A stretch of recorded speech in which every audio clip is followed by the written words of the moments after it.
สมาชิกของบริษัทเกียรติยังใช้ข้อข้องใจเกี่ยวกับคำแจ้งการของธนาคารครับอันนี้ก็เป็นพนักงานอาหารแต่ละออกจากการมาแล้วหาที่ทุกอย่างเพื่อจะผมว่าแต่หลังจากมาพบบริษัทเกียรตินู่นเลยว่าโอ้นี่คือเป็นโอกาสของประชาชนข้าพเจ้าก็เข้ามาบริษัทเกียรติแรก500,000 กิจแล้วมาศึกษาตามพวกฐานตลาดของบริษัทเกียรติให้ชีวิตเราเปลี่ยนแปลงจากที่เคยมีรถไงจากที่เคยขี่รถจากชีวิตยังจนอยู่ครอบครัวยังทุกอย่างก็ชีวิตเปลี่ยนแปลงมีทุกอย่างตอนนี้แต่ว่าปัญหาที่มันเกิดขึ้นนี้ข้าพเจ้าขอ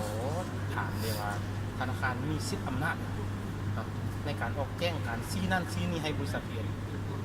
ทางธนาคารมีสิทธิที่บงการซีนำให้บริษัทเรียนนี่ข้าพเจ้าคิดว่าข้าพเจ้าแก้ประตูความคิดของตัวเองมาธนาคารผิดหรือถูกสิทธิในขอบเขตของธนาคารนะถ้าข้าพเจ้าได้อ่านในข้อมูลในเฟซนะมันมีขอบเขตจำกัดอยู่แล้วนะเป็นเพียงเทียบเท่ากรม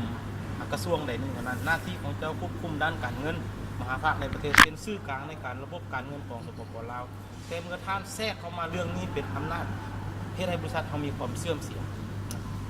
หลังจากที่มีแจ้งการออกมาแรกๆสภาสมิธในเดือน10 2016บริษัทพวกเขามีการสั่นควันหลายปัญหา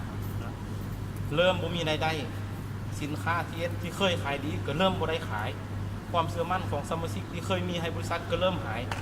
เฮ็ดให้ประชาชนทั่วประเทศปั่นป่วนขาดความเชื่อมั่นบริษัทเฮ็ดให้ยอดขายของเราลดลง